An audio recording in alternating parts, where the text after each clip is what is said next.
Subscribe करें हमारे YouTube channel नवतन technical को और लाइक शेयर करना और बेल आइकन को दबाना कभी ना भूलें। तो आइए सज्जनों, तारतम वाणी में से किरंतन ग्रंथ उसके 60वां प्रकरण और 16वीं चौपाई से सुनिए। केती विद कहूँ कलयुग की अलेखी अप्रमाण, वर्णा वर्ण कर मीनी व्याप्या, कहूँ न किसी की पहचान। केती विद कहूँ कलयुग की, कलयुग का वर्णन करते हुए महामती प्राणनाथ जी कह रहे हैं, ये कलयुग कैसा है कि सबको उल्टा मार्ग चला रहा है, अधोगति की ओर ले जा रहा है। इसलिए इसका वर्णन मैं कहाँ तक करूँ, कैसा है करके मैं कहाँ तक वर्णन करूँ। वर्ण वर्ण कर मिनी व्याप्या, वर्ण अवर्ण दोनों में व्यापक है। वर्ण माने ब्राह्मण क्षत्रिय वैश्य शूद्र 4 वर्ण है। अवर्ण अवर्ण माने साधु संतों को भी अवर्ण कहा जाता है क्योंकि उनका वर्ण नहीं होता है। सभी प्रकार के जाति, सभी जाति साधु संत बन सकते हैं, उनका साधु बनने के बाद कोई वर्णन नहीं रहता। और मुसलमानों में भी वर्णन नहीं है। तो इसलिए वर्णा वर्ण कर्मिनी व्यापक, काऊ न किसी की पहचान, किसी की पहचान होने नहीं देता। ये कलयुग ऐसा व्यापक हो गया है, व्याप्त हो गया है। तो इससे छुटकारा पाने के लिए इस वाणी का सहारा लीजिए। छूटी छोले लहरें पड़िया बाहर, इसकी छोले लहरें बाहर पड़ गई।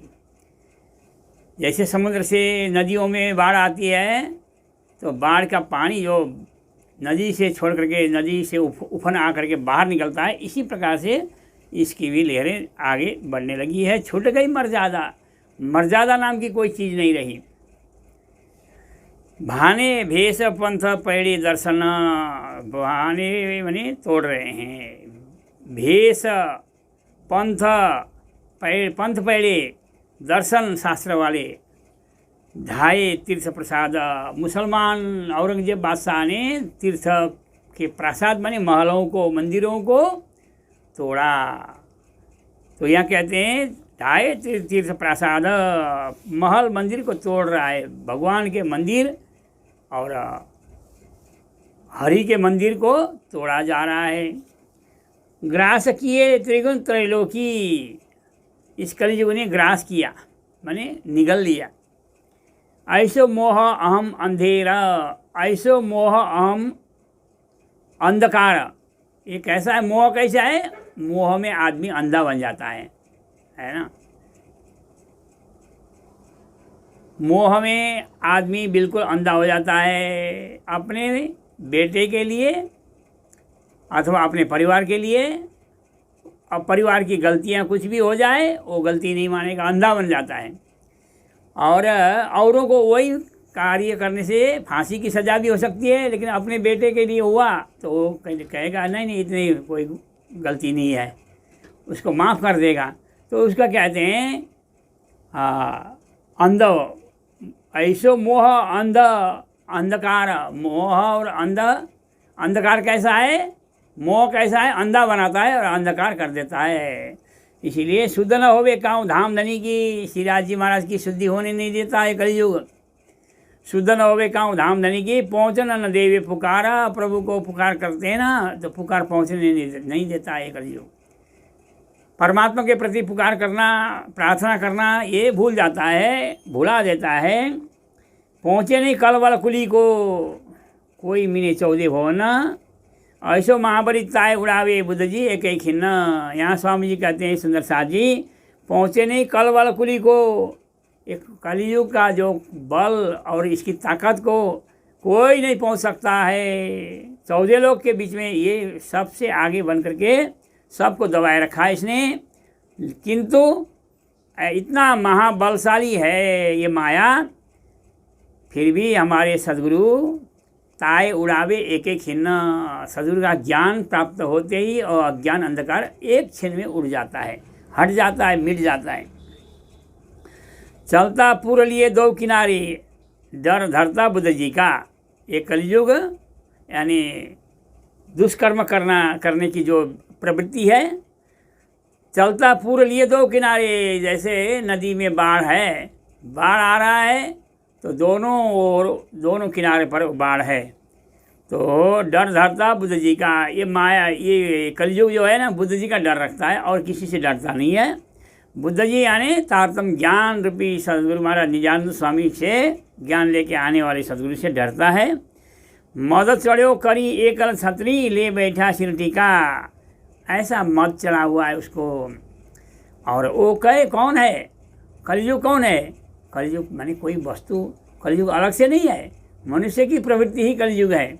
मनुष्य की जो वृत्ति है, बुरी वृत्ति है, जो औरों को कष्ट दे करके आनंद मानने वाले, हाथ ताली बजाने वाले हैं ना, उन्हीं को कहा मद चढ़ो करी एकल छतरी। एकल छतरी माने चारों ओर उसका ही सत्ता चल रही है। ले बैठा सिर टीका, टीका लगा करके, जैसे राज सिंहासन में बिठाया हो और उसका शासन चलता है ना, इसी प्रकार से ये कलयुग का शासन चल रहा है सज्जनों। तो ये कलयुग के शासन में से भी हमें बचना है। कैसे बचेंगे? बुद्ध जी के ज्ञान से। बुद्ध जी कौन है? सदगुरु निजानंद स्वामी महामती प्राणनाथ जी बुद्ध जी के अवतार हैं। उनके ज्ञान से इस माया के चक्कर से बच सकते हैं। त्रिगुण फांस के फंद पड़े थे, सो फंदा निर्वारे।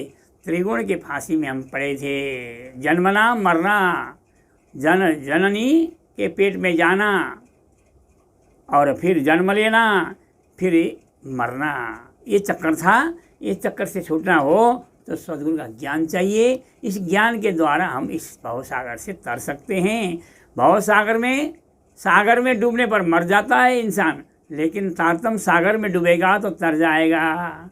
ये तारतम सागर में डुबकी लगाओ, इसकी डुबकी लगाओगे, इसमें डुबकी लगाओगे, आनंद आएगा और आनंद के साथ राज्य के साथ हम पहुंच पाएंगे, राज्य का अनुभव कर पाएंगे। इतने ही बैठे घर जागे धाम, यहीं बैठे बैठे जगना है, कहीं जाना नहीं है। तो सज्जनों, ले बैठो सिर टीका। ये माया, ये संसार, ये भवसागर अथवा ये कलयुग सिर में टीका लगा करके आरूढ़ हुआ है सिंहासन में। जैसे राजा महाराजा आरूढ़ होते हैं, इसी प्रकार से ये कलयुग व्याप्त हुआ है, शासन चला रहा है। लेकिन बुद्ध जी के ज्ञान से वो डर सकता है और किसी से नहीं डरता। तो बुद्ध जी का ज्ञान हमारे अंदर आ जाए तो कलयुग का कोई असर नहीं होगा। लेकिन ज्ञान से नहीं होगा, ज्ञान के अंदर झुकाव भी होगा, नम्रता, विनय, गरीबी, ये गुण आ जाए ना, विद्या ददाति विनय हो तो ही तभी ज्ञान का असर हो सकता है। तो हमारे अंदर ऐसा आ जाए तो हमारा कल्याण हो जाएगा, आपका सबका कल्याण हो जाएगा। इन्हीं शब्दों के साथ आज के प्रसंगों को 20वीं चौपाई में यहीं विश्राम करते हैं। सभी को मेरा प्रणाम।